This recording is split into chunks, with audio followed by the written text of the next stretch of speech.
नमस्कार।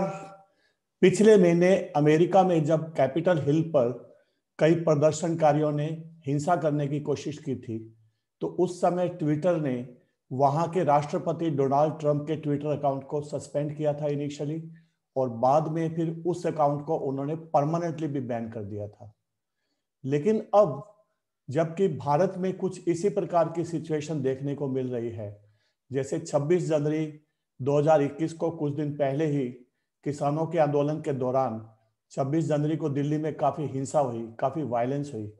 उसके बाद में ट्विटर पर कई हैशटैग चले, और इन हैशटैग को देखते हुए जिसमें वायलेंस को प्रोवोक करने की बात कही गई थी, तो इन हैशटैग के कारण से गवर्नमेंट ऑफ इंडिया ने जब ट्विटर को इस प्रकार की डायरेक्शंस दी गई कि उन हैशटैग को ब्लॉक किया जाए और उन हैशटैग को प्रमोट करने वाले जो भी ट्विटर अकाउंट्स है या जो ट्वीट्स की गई थी उनको भी ब्लॉक किया जाए, तो इस पर जो ट्विटर का रवैया रहा है वो एकदम अलग से रहा है। ट्विटर ने काफी उल्टे ढंग से यहाँ पर फ्रीडम ऑफ एक्सप्रेशन की दुहाई दी है, जबकि जब उन्होंने डोनाल्ड ट्रंप की ट्विटर अकाउंट को सस्पेंड किया था इनिशियली, बाद में जब उसको ब्लॉक किया था, तो उस समय फ्रीडम ऑफ एक्सप्रेशन नाम का जो कंसेप्ट था वो शायद ट्विटर की डिक्शनरी में नहीं दिख रहा था। तो आइए देखते हैं इस इशू के बारे में। I am doctor Ashok Dhamija.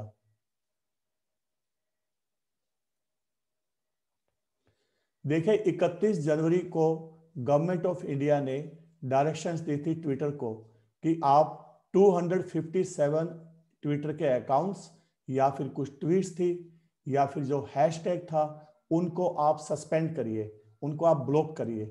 देखिए आपके सामने अभी स्क्रीन पर वो हैशटैग भी है, मोदी प्लानिंग फार्मर जिनोसाइड। तो गवर्नमेंट का ऐसा बोलना था कि ये जो अकाउंट्स है और ये जो हैशटैग के मार्फत से जो हिंसा को प्रमोट किया जा रहा है, वो देखिए उन्होंने गवर्नमेंट ने क्लियरली बोला था कि they are spreading misinformation about protest and it has the potential to lead to imminent violence affecting public order situation in the country. यानी कि जानबूझकर ऐसी मिस इन्फॉर्मेशन फैलाई जा रही है, ऐसा झूठ फैलाया जा रहा है कि जैसे किसानों का नरसंहार होने वाला हो। देखिए जो वर्ड यूज हुआ था वो था फार्मर जीनोसाइड। अब फार्मर जीनोसाइड का मतलब क्या होता है? जैसे कि आप जानते होंगे जीनोसाइड को हिंदी में नरसंहार बोला जाता है, यानी कि जैसे कि किसानों का मास किलिंग होने वाला हो। कुछ इस प्रकार की बातें ट्विटर पर ये जो आपके सामने हैशटैग पॉपुलर किया गया था इससे ऐसा दिखता था। और इसको चलाने वाले, इस हैशटैग को चलाने वाले इवन कुछ मैगजीन्स भी थी, कुछ मीडिया हाउसेज भी थे। फॉर एग्जांपल आप देख सकते हैं जैसे स्क्रीन पर ही कैरावैन मैगजीन जो है उन्होंने भी इस हैशटैग को चलाया था। उसके अलावा दूसरे किसानों के आंदोलन से जुड़े हुए कुछ दूसरे लोग भी थे, जैसे आप देख सकते हैं सम ऑफ दीज अकाउंट्स जिनको ब्लॉक करने के लिए इस हैशटैग को यूज करके हिंसा को प्रोवोक करने की जो प्रवृत्ति देखी गई थी, तो उनमें जिन ट्विटर अकाउंट्स को ब्लॉक करने के लिए गवर्नमेंट द्वारा ट्विटर को निर्देश दिए गए थे, उसमें देखिए किसान एकता मोर्चा, बीकेयू एकता उग्रहन, कैरवान मैगजीन, एक सीपीएम लीडर मोहम्मद सलीम का ट्विटर अकाउंट था, और ऐसे ही एक एक्टिविस्ट हंसराज मीना इनका अकाउंट था। तो टोटल ऐसे 257 या तो ट्विटर अकाउंट्स या फिर ट्वीट्स या फिर जो हैशटैग है इनको ब्लॉक करने के लिए गवर्नमेंट ऑफ इंडिया द्वारा ट्विटर को निर्देश दिए गए थे। तो एक्चुअल में हुआ क्या, देखिए ट्विटर ने कुछ मिनट के लिए 1 फरवरी को ये आदेश दिया गया था, देखिए 31 जनवरी 2021 को, यानी कि पिछले हफ्ते। तो नेक्स्ट डे 1 फरवरी को ट्विटर ने कुछ मिनटों के लिए तो इन अकाउंट्स को ब्लॉक कर दिया, लेकिन बाद में आफ्टर सम मिनट्स या कुछ घंटों के बाद में उन्होंने वापस इन अकाउंट्स को रिस्टोर कर दिया इस ग्राउंड पर कि फ्रीडम ऑफ एक्सप्रेशन के लिए इन अकाउंट्स को ब्लॉक नहीं किया जा सकता। देखिए जब पिछले महीने अमेरिका के राष्ट्रपति डोनाल्ड ट्रंप ने बेसिकली क्या कहा था, उन्होंने जिन 2 ट्वीट के कारण से डोनाल्ड ट्रंप को या उनके अकाउंट को ब्लॉक किया गया था परमानेंटली, तो उन्होंने बेसिकली जिन लोगों ने अमेरिका के सिटीजन्स ने डोनाल्ड ट्रंप को वोट दिया था उन्होंने उनको बेसिकली पैट्रियट्स कहा था। लेकिन ट्विटर ने उस ट्वीट को कैपिटल हिल, यानी कि जहां पर अमेरिकन कांग्रेस है, जो कि बेसिकली वहां की पार्लियामेंट है, अमेरिका की पार्लियामेंट को कांग्रेस कहा जाता है, तो उन्होंने कैपिटल हिल पर जो 6 जनवरी को कुछ हिंसा हुई थी, उन्होंने अमेरिकन राष्ट्रपति की उस ट्वीट को उस हिंसा से जोड़ करके उनके अकाउंट को परमानेंटली ही बैन कर दिया था। और यहां पर जब अकाउंट्स ब्लॉक करने की बात आई, तो यहां पर ट्विटर का बोलना है कि इसमें फ्रीडम ऑफ एक्सप्रेशन है, आपको बोलने की आजादी है, आप लिखने की आजादी है आपको। तो इस प्रकार के ग्राउंड्स लेकर के ट्विटर अभी आनाकानी कर रहा है कि हम इन अकाउंट्स को ब्लॉक नहीं कर सकते, जबकि हम अक्सर देखते हैं कि कई बार ट्विटर द्वारा छोटे छोटे फ्लिम्सी ग्राउंड्स पर भी कई ट्विटर के अकाउंट ब्लॉक किए गए हैं। तो ट्विटर भी बेसिकली एक आइडियोलॉजी के हिसाब से चलता हुआ दिखता है। यदि कोई ट्वीट या कोई ट्विटर अकाउंट उनकी आइडियोलॉजी के अगेंस्ट होता है तो वो उसको आराम से ब्लॉक कर देते हैं, लेकिन यदि कोई ट्विटर अकाउंट या फिर ट्वीट उनके आइडियोलॉजी के फेवर में दिखता है तो नॉर्मली वो freedom of expression, freedom of speech की दुहाई दे करके उन अकाउंट्स को ब्लॉक करने से मना करते हैं या फिर आनाकानी करते हुए दिखते हैं। तो इस प्रकार से जब ट्विटर ने बिहेव किया, यानी कि कुछ मिनटों के लिए या कुछ घंटों के लिए जब उन्होंने इन अकाउंट्स को या इन ट्वीट्स को ब्लॉक किया या फिर हैशटैग को ब्लॉक किया, तो बाद में फिर जब उन्होंने उनको वापस रिस्टोर किया तो फिर गवर्नमेंट ने देखिए उनको क्लियरली वार्निंग दिया। गवर्नमेंट ने उनको दोबारा एक ऑर्डर इशू किया under section 69A of the information technology act. इस एक्ट के अंदर में गवर्नमेंट को पावर रहती है, वो मैं अभी आपको थोड़ी देर में बताऊंगा। गवर्नमेंट को पावर रहती है कि वो किसी इंटरमीडियरी को, यानी कि जैसे कोई इंटरनेट सर्विस प्रोवाइडर है या कोई वेबसाइट होस्ट है, इन लोगों को गवर्नमेंट डायरेक्शन दे सकती है कि आप किसी पर्टिकुलर इंफॉर्मेशन को ब्लॉक करें, पब्लिक को देखने से मना करें, मतलब पब्लिक को देखने के लिए जो एक्सेस रहती है उस एक्सेस को कंट्रोल करें और उस इंफॉर्मेशन को आप ब्लॉक करें। इस प्रकार की डायरेक्शंस गवर्नमेंट को देने की पावर रहती है। लेकिन गवर्नमेंट ने साथ में फिर यह भी कहा कि यदि आपने गवर्नमेंट के ऑर्डर्स का पालन नहीं किया, यदि आपने गवर्नमेंट के ऑर्डर्स की कंप्लायंस नहीं की और यदि आपने इन अकाउंट्स को या ट्वीट्स वगैरह को ब्लॉक नहीं किया, तो फिर आपके ऊपर सेक्शन 69A इसके सब सेक्शन 3 के अंतर्गत, सब सेक्शन 3 उसके अंतर्गत आपके ऊपर कार्रवाई भी की जा सकती है। अभी सेक्शन में क्या है, ये जो सब सेक्शन 3 है, इसमें देखिए कार्रवाई का मतलब क्या होता है। एक तो यह है कि ट्विटर पर काफी हैवी अमाउंट में फाइन लग सकता है। दूसरा क्या हो सकता है, देखिए फ्रेंड्स, दूसरा यह है कि जेल की भी इसमें सजा का प्रोविजन है। मैक्सिमम अप टू 7 इयर्स तक जेल हो सकती है यदि गवर्नमेंट की डायरेक्शंस को ट्विटर द्वारा फॉलो नहीं किया जाता है, या अगर इस प्रकार की जो डायरेक्शंस गवर्नमेंट द्वारा दी जाती हैं उसकी कंप्लायंस अगर नहीं होती है तो फिर जो भी संबंधित व्यक्ति होगा उसको अप टू 7 इयर्स तक की इंप्रिजनमेंट भी हो सकती है। Let me first show you कि ये जो रेलेवेंट प्रोविजन है ये क्या है। Just let me show you.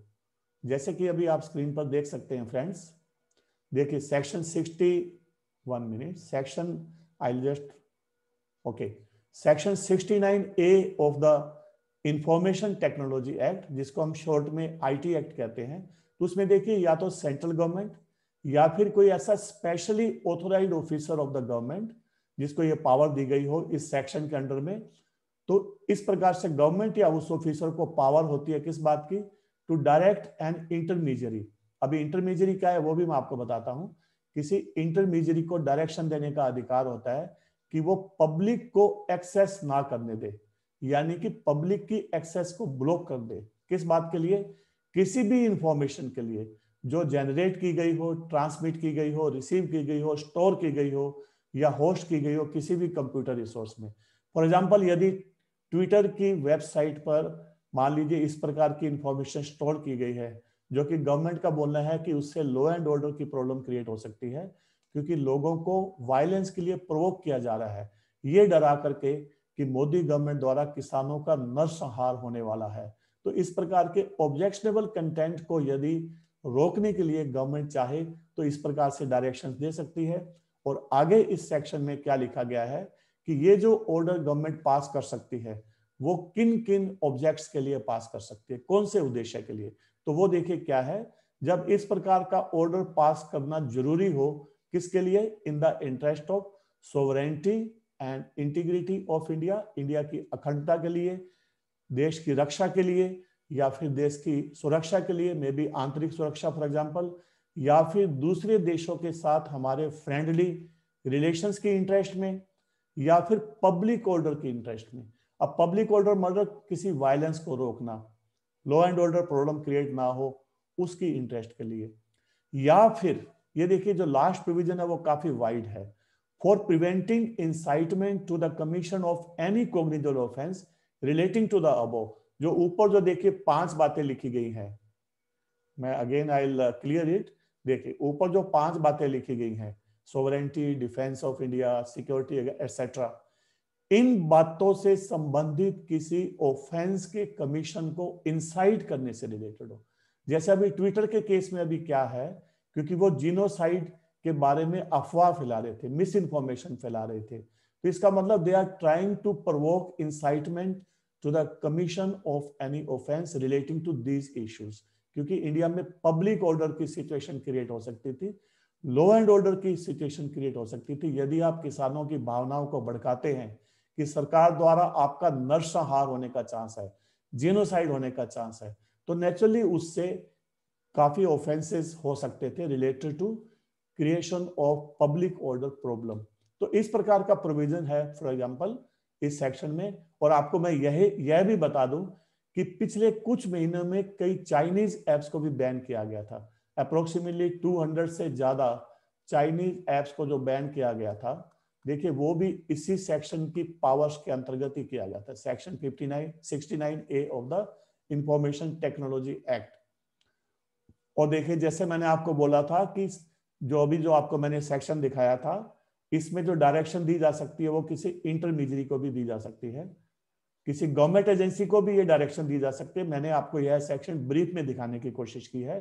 तो देखिए इंटरमीडियरी का मतलब क्या है, देखिए आप, इंटरमीडियरी का मतलब होता है, देखिए with respect to any particular electronic records, मतलब इलेक्ट्रॉनिक रिकॉर्ड्स मतलब कोई इलेक्ट्रॉनिक डॉक्यूमेंट है या कोई इलेक्ट्रॉनिक इंफॉर्मेशन वगैरह से रिलेटेड है। तो ऐसे किसी सिचुएशन में यदि कोई व्यक्ति या उस व्यक्ति के बिहाफ पर काम करने वाला कोई दूसरा व्यक्ति कोई इस प्रकार की इंफॉर्मेशन रिसीव करता है, स्टोर करता है या ट्रांसमिट करता है, जो ऐसा कोई रिकॉर्ड है, इलेक्ट्रॉनिक रिकॉर्ड है, तो वो सारे इंटरमीडियरी में आ जाएंगे। कहने का मतलब क्या हुआ कि इस प्रकार के सारे व्यक्ति वो किसी दूसरे व्यक्ति की इंफॉर्मेशन को स्टोर करते हैं, ट्रांसमिट करते हैं या उसको रिसीव करते हैं, वे सारे इंटरमीडियरी की कैटेगरी में आ जाते हैं। फॉर एग्जाम्पल जैसे कुछ इस डेफिनेशन में स्पेसिफिकली लिखा गया है, ये सेक्शन 2 में है ऑफ द आईटी एक्ट। इस डेफिनेशन में क्लियरली लिखा गया है, स्पेसिफाई किया गया है कि for example telecom service providers they are intermediaries, फिर नेटवर्क सर्विस प्रोवाइडर्स हैं, इंटरनेट सर्विस प्रोवाइडर्स हैं, वेब होस्टिंग सर्विस प्रोवाइडर्स हैं, सर्च इंजिन्स है जैसे गूगल सर्च है मान लीजिए, ऑनलाइन पेमेंट साइट्स है, ऑनलाइन ऑक्शन साइट्स हैं, ऑनलाइन मार्केट प्लेसेज है फॉर एग्जांपल अमेजोन, फ्लिपकार्ट वगैरह, साइबर कैफेज हैं।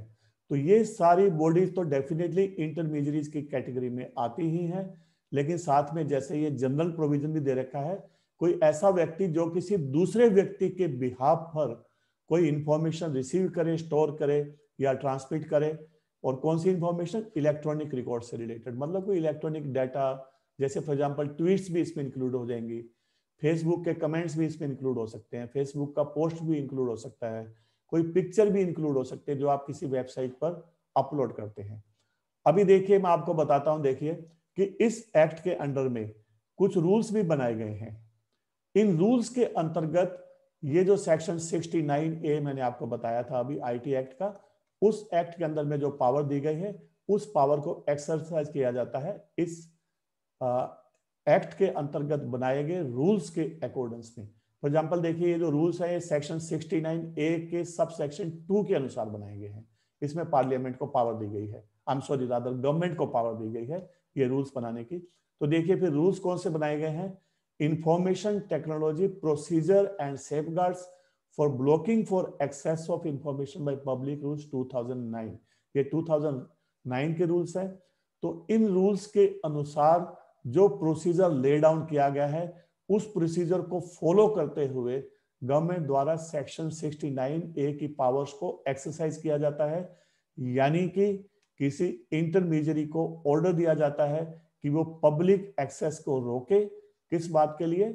कि पब्लिक एक्सेस को रोके for the interest of may be sovereignty of India, defence of India, security of India, या public order का कोई प्रॉब्लम ना हो, इस बात को इंश्योर करने के लिए किसी इंफॉर्मेशन को ब्लॉक करने का, उसको रोकने का अधिकार, पब्लिक एक्सेस को रोकने का किसी इंफॉर्मेशन के लिए उसको रोकने का अधिकार गवर्नमेंट को दिया गया है। और ये बात और आप नोट कीजिए कि इन रूल्स के अंडर में इमरजेंसी सिचुएशन में, मान लीजिए अगर गवर्नमेंट को लगता है कि अर्जेंट सिचुएशन है, तो ऐसी सिचुएशन में गवर्नमेंट को यह अधिकार भी दिया गया है कि वह तुरंत भी इमीडिएटली इस प्रकार का ऑर्डर पास कर सकती है किसी इंटरमीडियरी को, ताकि वो तुरंत पब्लिक एक्सेस को रोके। जैसा कि इस पर्टिकुलर केस में ट्विटर को बोला गया था कि आप तुरंत, ये जो हैशटैग चलाया गया था जेनोसाइड के बारे में, फार्मर्स जेनोसाइड के बारे में, उसको तुरंत आप रोके। अभी देखिए इसमें कितनी पनिशमेंट है इस, अगर आपने इसका वायलेशन किया अगर तो देखिए आप, ये पनिशमेंट भी सेक्शन 69A में ही मेंशन किया गया है, उसके सब सेक्शन 3 में। इसमें क्या बोला है कि अगर कोई इंटरमीडियरी गवर्नमेंट के इस प्रकार के ऑर्डर को कंप्लाई नहीं करता है, उसमें उसका फेलियर होता है, तो फिर क्या पनिशमेंट हो सकती है? देखिए, पहली बात तो 7 साल तक की जेल की सजा हो सकती है, और सेकेंडली इसमें फाइन भी हो सकता है, और फाइन इसमें काफी हैवी अमाउंट का हो सकता है। एक और जो रेलेवेंट बात है वो देखिए सेक्शन 76 है इसी आईटी एक्ट का ही। इसमें देखिए क्या कहा गया है कि यदि आई एम सॉरी, कि यदि कोई कंप्यूटर या कोई कंप्यूटर सिस्टम या कोई मीडिया जैसे tape drive, compact disc, CD वगैरह, डीवीडी वगैरह, या कोई अदर एक्सेसरीज इस एक्ट के मतलब आईटी एक्ट के किसी प्रोविजन के वायलेशन में इन्वॉल्व होते हैं। कहने का मतलब यदि किसी कंप्यूटर के थ्रू, किसी कंप्यूटर सिस्टम के थ्रू ये आईटी एक्ट के किसी प्रोविजंस का या आईटी एक्ट के अंडर में बनाए गए जो रूल्स हैं उनके अगर किसी प्रोविजन का वायलेशन होता है, रेगुलेशंस के प्रोविजन का वायलेशन होता है, तो फिर इस प्रकार का जो कंप्यूटर है या कंप्यूटर सिस्टम है उसको कॉन्फिस्केट किया जा सकता है, यानी कि उसको जब्त किया जा सकता है सरकार द्वारा। तो ये भी अधिकार दिया गया है। तो अब मान लीजिए जैसे ट्विटर के सर्वर्स हैं, तो अगर इस प्रकार का वायलेशन ट्विटर द्वारा किया जाता है गवर्नमेंट द्वारा इशू किए गए ऑर्डर्स का, तो इवन सेक्शन 76 के अंतर्गत उनके कंप्यूटर्स को या उनके कंप्यूटर सिस्टम को इवन कॉन्फिस्केट भी किया जा सकता है। इस प्रकार के भी प्रोविजंस इसमें एग्जिस्ट करते हैं।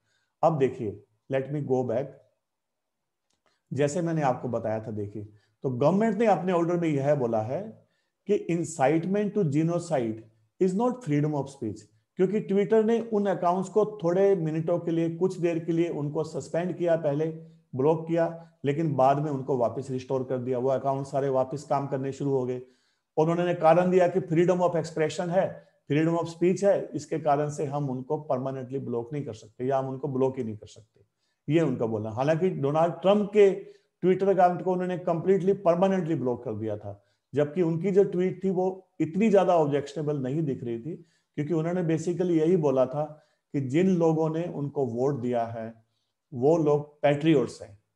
लेकिन ट्विटर ने उसमें से ये इन्फरेंस निकाला कि मतलब वो पैट्रियट उन लोगों को बोल रहे हैं जिन्होंने कैपिटल हिल पे अटैक किया था, मतलब वहां की पार्लियामेंट, कांग्रेस जहां पर है, जिस बिल्डिंग पर, उस जगह उन्होंने अटैक किया, तो उन्होंने वहां से उसका मीनिंग ले लिया कि ट्रंप उनको पैट्रियट्स बोल रहे हैं, जबकि इस प्रकार से ट्रंप की ट्वीट में लिखा हुआ नहीं था। लेकिन यहां पर वो फ्रीडम ऑफ स्पीच की दुहाई दे रहे हैं। तो गवर्नमेंट ऑफ इंडिया ने अपने जो सेकंड नोटिस उनको भेजा है ट्विटर को, गवर्नमेंट ऑफ इंडिया ने बोला है कि इंसाइटमेंट टू जीनोसाइड, जीनोसाइड मतलब नरसंहार, मतलब ये लोग बोल रहे हैं कि सरकार नरसंहार करने वाली है, ये एकदम इमेजिनरी फेक चीज है। तो अगर इस प्रकार की बात फैलाई जाती है तो डेफिनेटली ये फ्रीडम ऑफ स्पीच नहीं है, it is threat to law and order, क्योंकि इससे लॉ एंड ऑर्डर डिस्टर्ब हो सकता है, किसानों की भावनाएं भड़क सकती है, उनको लगेगा भी सरकार हमें हमारा मास मर्डर करने वाली है, इससे भावनाएं भड़क सकती है। और सरकार ने यह भी कहा कि देखिए Delhi had witnessed violence on Republic day. 26 जनवरी के दिन दिल्ली में वायलेंस हो चुकी थी। देखिए, तो ऐसा नहीं है कि एक काल्पनिक बात है, इस प्रकार की वायलेंस दोबारा भड़काई जा सकती है अगर इस प्रकार के ट्विटर के हैशटैग चलते रहे तो। इसलिए गवर्नमेंट ने दोबारा उनको बोला कि आप इन अकाउंट्स को ब्लॉक कीजिए। और फिर साथ में गवर्नमेंट ने यह भी बोला कि क्योंकि जो पार्लियामेंट का स्टैट्यूट है, जो एक्ट है इंफॉर्मेशन टेक्नोलॉजी एक्ट, उसके अंतर्गत गवर्नमेंट ने अपनी स्टैट्यूटरी पावर्स को एक्सरसाइज करते हुए एक ऑर्डर पास किया है। अभी ट्विटर उन ऑर्डर्स के ऊपर एक एपेलेट अथॉरिटी बन के नहीं बैठ सकता है। ट्विटर अपने आप डिसाइड नहीं कर सकता कि नहीं ये तो फ्रीडम ऑफ एक्सप्रेशन है तो मैं उसको ब्लॉक नहीं करूंगा। अगर गवर्नमेंट ने कोई ऑर्डर इश्यू किया है तो उस एक्ट के अंतर्गत, उस कानून के अंतर्गत जो पावर्स गवर्नमेंट को दी गई है उनको एक्सरसाइज करते हुए ऑर्डर दिया है। अब उस ऑर्डर को अगर कोई रद्द कर सकता है तो वो उस एक्ट के अंतर्गत जो प्रोविजंस हैं, मान लीजिए एपेलेट ट्राइब्यूनल है या अगर सुप्रीम कोर्ट है या हाई कोर्ट है, जिनको भी इस बारे में पावर होगी, वहां से आप जाकर के या तो स्टे ला सकते हैं या उस ऑर्डर को आप क्वैश करवा सकते हैं। ट्विटर खुद अपने आप डिसाइड नहीं कर सकता। ट्विटर कोई एपेलेट अथॉरिटी नहीं है उस एक्ट के अंदर में। ट्विटर को खुद एक कोई गवर्नमेंट नहीं है। ट्विटर खुद कोई पार्लियामेंट या कोई जुडिशरी नहीं है। They can not decide on their own. अपनी मर्जी से जो चाहे वो डिसाइड नहीं कर सकते। तो गवर्नमेंट का फिर क्या बोलना है कि Twitter can not sit as an appellate authority over the satisfaction of the authorities, जो जैसे अभी गवर्नमेंट ने डिसाइड किया था, ministry of electronics and IT, information technology, उन्होंने डिसाइड किया था कि इस प्रकार की ट्वीट्स का पब्लिक ऑर्डर पर या फिर लॉ एंड ऑर्डर पर क्या इंपैक्ट होगा, ये डिसाइड करने का अधिकार कानून के अंडर गवर्नमेंट को दिया गया है। और गवर्नमेंट ने उस अधिकार को एक्सरसाइज करते हुए ट्विटर को ऑर्डर पास किया है। आप उस ऑर्डर को अपने आप कैंसिल नहीं कर सकते। That is not your power. So Twitter can not assume the role of court and justify non compliance. मतलब इन ऑर्डर का कंप्लायंस ना करते हुए ट्विटर ये नहीं बोल सकते कि नहीं हम इसको कंप्लाई नहीं करेंगे क्योंकि ये तो freedom of speech and expression में आता है। That is not permissible. इस प्रकार से गवर्नमेंट ने बोला है। तो अभी देखिए, ये है बेसिक सिचुएशन जो मैंने आपको बताई है कि ट्विटर किस प्रकार के गवर्नमेंट के ऑर्डर्स को कंप्लाई नहीं कर रहा है। यहां पर मैं आपको एक और इंपॉर्टेंट बात बता दूं। देखिए, 2015 में जब सुप्रीम कोर्ट ने section 66A of the IT act को अनकॉन्स्टिट्यूशनल बोला था, आपको शायद याद होगा, ये न्यूज मीडिया में काफी आई थी उस समय, ये 2015 की बात है। तो Shreya Singhal versus union of India के केस में सुप्रीम कोर्ट का एक जजमेंट आया था। सुप्रीम कोर्ट ने उस केस में सेक्शन 66A को वेग बताते हुए, अनिश्चित टाइप का बताते हुए उसको अनकॉन्स्टिट्यूशनल बोला था, गैर संवैधानिक बोला था।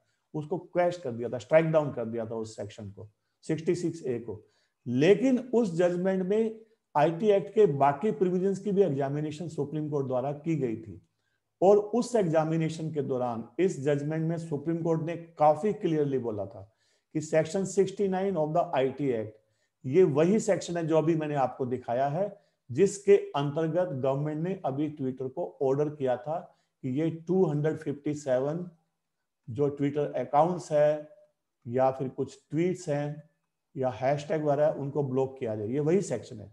तो सुप्रीम कोर्ट ने इस जजमेंट में क्लियरली बोला था कि section 69A of the IT act और इसके अंडर में जो रूल्स बनाए गए, वो रूल्स भी अभी आपको मैंने दिखाए थे, 2009 के जो रूल्स हैं वो मतलब इनमें सफिशिएंट सेफगार्ड्स हैं।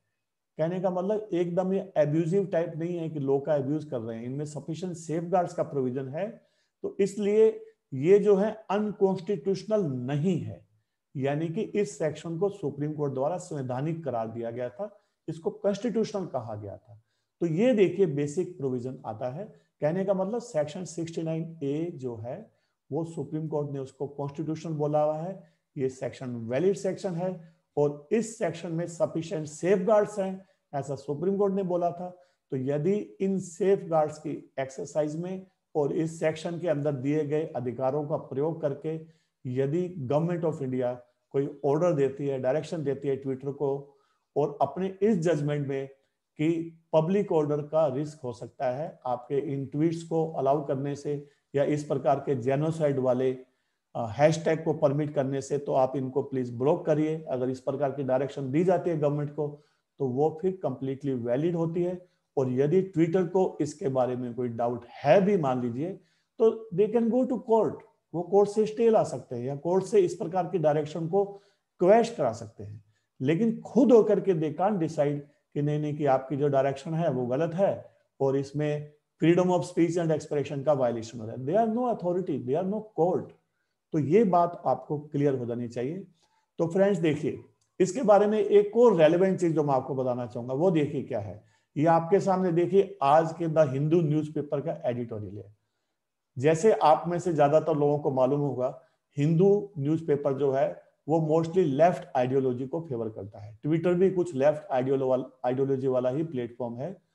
और दूसरी बात क्या है, नॉर्मली अगर आप हिंदू को रेगुलरली पढ़ते हैं तो आपको शायद आइडिया होगा कि Hindu generally anti government stand ज्यादा लेता है। लेकिन इस मामले में इवन हिंदू ने भी देखिए क्या कहा है। देखिए हिंदू ने भी इस पर्टिकुलर मामले में, ये ट्विटर अकाउंट्स को ब्लॉक करने के मामले में, इवन हिंदू ने भी क्लियरली कहा है, गवर्नमेंट के फेवर में कहा है और ट्विटर के अगेंस्ट में कहा है। दिस शोज कि कितनी वीक पोजीशन पर है ट्विटर और गवर्नमेंट ने जो ऑर्डर दिया था वो कितना लीगली वैलिड है। इवन गवर्नमेंट के अगेंस्ट में जो जनरली बोलने वाला न्यूज़पेपर है, जो एक पर्टिकुलर आइडियोलॉजी को फॉलो करने वाला न्यूज़पेपर है, वो भी देखिए गवर्नमेंट के फेवर में आ रहा है। तो हिंदू ने क्या लिखा है देखिए, आज का ही एडिटोरियल है। तो हिंदू ने क्या लिखा है देखिए, it has to be unequivocally said that the hashtag that it wanted blocked was not merely distasteful but seriously problematic and indefensible on the grounds of freedom of speech। तो हिंदू ने क्या लिखा है कि ये जो हैशटैग था फार्मर जीनोसाइड वाला, न केवल ये डिस्टेस्टफुल है, मतलब खराब टेस्ट वाला है, बल्कि इसमें सीरियस प्रॉब्लम्स भी हैं। और ये भी कहा कि इस हैशटैग को फ्रीडम ऑफ स्पीच के ग्राउंड पर डिफेंड नहीं किया जा सकता। हिंदू बोल रहा है देखिए।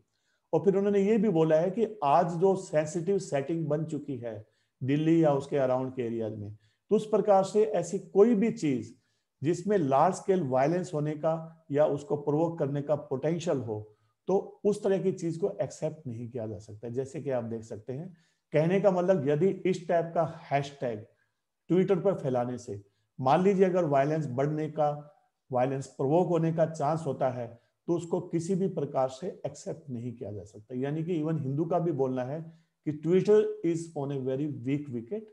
ट्विटर को इस प्रकार से गवर्नमेंट के ऑर्डर का नॉन कंप्लायंस नहीं करना चाहिए, यानी कि इन अकाउंट्स को ब्लॉक कर देना चाहिए। इनडायरेक्टली डायरेक्टली यही इसका मीनिंग निकलता है। तो देखिए आज के टाइम्स ऑफ इंडिया में मैंने सुबह न्यूज में क्या देखा कि गवर्नमेंट ने जब ये वार्निंग दिया तो उसके बाद में ट्विटर ने कुछ अकाउंट्स को वापस फिर सस्पेंड कर दिया। हालांकि इसमें 3-4 अकाउंट्स का नाम दिया गया है कि उनको वापस सस्पेंड किया गया है। लेकिन अगर आप ट्विटर पर जाके देखते हैं, क्योंकि इसमें देखिए गवर्नमेंट का जो ऑर्डर था वो 257 या तो ट्विटर अकाउंट्स थे, ठीक है ना, बेसिकली 257 यूआरएल्स थे। यूआरएल्स क्या होता है, मतलब कोई वेबसाइट का लिंक है, किसी वेब पेज का लिंक है, तो इसमें ट्विटर के अकाउंट का भी लिंक हो सकता है, किसी ट्वीट का भी लिंक हो सकता है, हैशटैग का भी लिंक हो सकता है। तो ये सारी चीजें इसमें मिक्स थी, ट्विटर अकाउंट या कुछ ट्वीट्स थे या फिर इवन हैशटैग था, जैसे मैंने आपको बताया था अभी थोड़ी देर पहले कि फार्मर जीनोसाइड के बारे में, कि मोदी प्लानिंग फार्मर जीनोसाइड, इस प्रकार का जो हैशटैग था।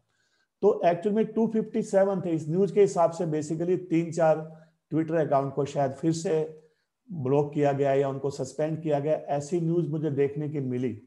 लेकिन जब मैंने ऑनलाइन चेक किया, फॉर एग्जांपल जो हैशटैग है, मेन प्रॉब्लम हैशटैग से स्टार्ट हुआ। फॉर एग्जांपल मैं अभी क्या करता हूं, आपके सामने लाइव जाता हूं मैं ट्विटर की वेबसाइट पे एंड आई शो यू कि इवन अब भी ये चीजें एक्टिव हैं।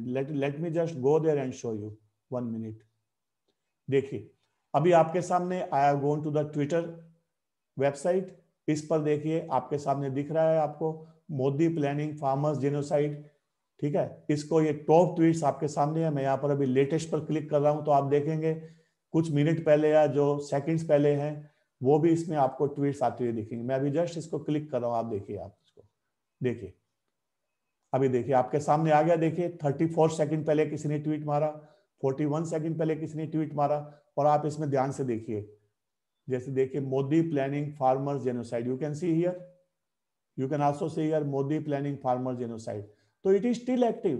मैं इसको दोबारा आपको करके दिखाता हूं। देखिए मैं अगेन अभी टॉप ट्वीट्स पे जाता हूं इस हैशटैग की। ये देखिए ये टॉप ट्वीट्स नेचुरली ये 23 आवर्स पहले गौहर खान का है, या जिन भी लोगों का जिसको ज्यादा रीट्वीट मिलते हैं, लाइक्स मिलते हैं, बेसिकली उनका आता है ये। आप देख सकते हैं जैसे गौहर खान के 2.9 मिलियन फॉलोअर्स हैं, ठीक है। तो एग्जाम्पल है जैसे इसके इसके आंसर में शायद किसी ने दिया है, गुरजीत कौर ने, मोदी प्लानिंग फार्मर्स जिनोसाइड। लेकिन अभी मैं लेटेस्ट पे अगेन जा रहा हूं, देखिए आप, now this is again live thing. तो आप देख सकते हैं अगेन ये जो लेटेस्ट ट्वीट्स आ रही है ये अभी भी चल रही है। कहने का मतलब अभी भी ट्विटर द्वारा इस हैशटैग को ब्लॉक नहीं किया गया है। कहने का मतलब ट्विटर क्लियरली गवर्नमेंट के जो स्टैट्यूटरी ऑर्डर्स है, section 69A of the information technology act, उनका अभी भी ट्विटर ने कंप्लायंस किया है ऐसा नहीं दिखाई दे रहा है। It is quite clear friends. तो कहने का मतलब ट्विटर इनडायरेक्टली डायरेक्टली गवर्नमेंट को चैलेंज कर रहा है without obtaining the orders from any court. अगर वो किसी प्रॉपर कोर्ट में जाकर के स्टे की एप्लीकेशन करता है, स्टे का ऑर्डर ऑब्टेन करता है, फिर अलग बात है। देन वी कैन अंडरस्टैंड कि ठीक है आपको कोर्ट का स्टे मिल गया है, तो नेचुरली फिर गवर्नमेंट का ऑर्डर जो है वो एप्लीकेबल नहीं होगा। लेकिन अगर गवर्नमेंट के ऑर्डर के अगेंस्ट में किसी कोर्ट का ऑर्डर नहीं है, तो इसका मतलब क्लियरली जो ट्विटर है वो अपने आप को शायद इतना ज्यादा पावरफुल समझ रहा है, उसको लगता है कि इट इज अबोव लॉज। अब देखिए अगर आप इंडिया में ऑपरेट कर रहे हैं, आपकी वेबसाइट अगर इंडिया में अवेलेबल है, तो naturally you should comply with the provisions of the laws of the land. India में जो लॉज एप्लीकेबल है आप उनको रिस्पेक्ट करना चाहिए। अगर आप उनसे हैप्पी नहीं है, आई कैन अंडरस्टैंड। बहुत से लोग हम इंडियंस में, हमारे इंडियन सिटीजन्स में भी होते हैं, रोज हम कोर्ट के ऑर्डर से सेटिस्फाइड नहीं होते हैं, हम अपील करते हैं, पिटिशन करते हैं, वहां से जाके स्टे लेते हैं कोर्टों से। तो ये भी जाके कर सकते हैं वैसा, लेकिन डायरेक्टली इनडायरेक्टली ये गवर्नमेंट की अथॉरिटी को नहीं मान रहे हैं ऐसा दिखता है। अभी गवर्नमेंट इनके ऊपर आगे क्या एक्शन लेगी, क्या इनके ऊपर कोई एफआईआर रजिस्टर की जाएगी, इनके जो भी कंसर्न ऑफिसर्स हैं उनको क्या कोई सजा दी जाएगी, या उनके ऊपर केस चलाया जाएगा, या इनको कोई पेनल्टी इनके ऊपर इम्पोज की जाएगी, या फिर जैसे कुछ चाइनीज ऐप को इसी सेक्शन यानी कि section 29A of the section 69A of the IT act के अंतर्गत 200 से ज्यादा चाइनीज ऐप्स को ब्लॉक किया गया था। तो क्या उसी तरह से गवर्नमेंट द्वारा ट्विटर को भी ब्लॉक किया जाएगा क्या? Legally it is possible, but whether it will be done, it's a big question. तो फ्रेंड्स ये तरह ब्रीफ इंफॉर्मेशन कि ट्विटर किस प्रकार से जो वायलेंस को प्रोवोक करने वाली ट्वीट्स हैं, या जो ट्विटर अकाउंट्स उनको प्रमोट कर रहे हैं इस प्रकार की जिनोसाइड वाली फेक इंफॉर्मेशन वाली ट्वीट्स को, लोगों को भड़काने की कोशिश कर रहे हैं, पब्लिक ऑर्डर को डिस्टर्ब करने की कोशिश कर रहे हैं, या ऐसी सिचुएशन क्रिएट करने की कोशिश कर रहे हैं कि दोबारा फिर से लॉ एंड ऑर्डर की प्रॉब्लम दिल्ली या फिर other parts of the country में पैदा हो। तो इस प्रकार के जो अकाउंट्स है, ट्वीट्स है, उनके ऊपर ट्विटर कोई एक्शन नहीं ले रहा है। तो लेट अस सी, वेट हम करते हैं कि इस पर गवर्नमेंट आगे क्या कार्रवाई करती है। तो friends thank you very much for watching this video. Will see you soon in some other video friends. Thank you.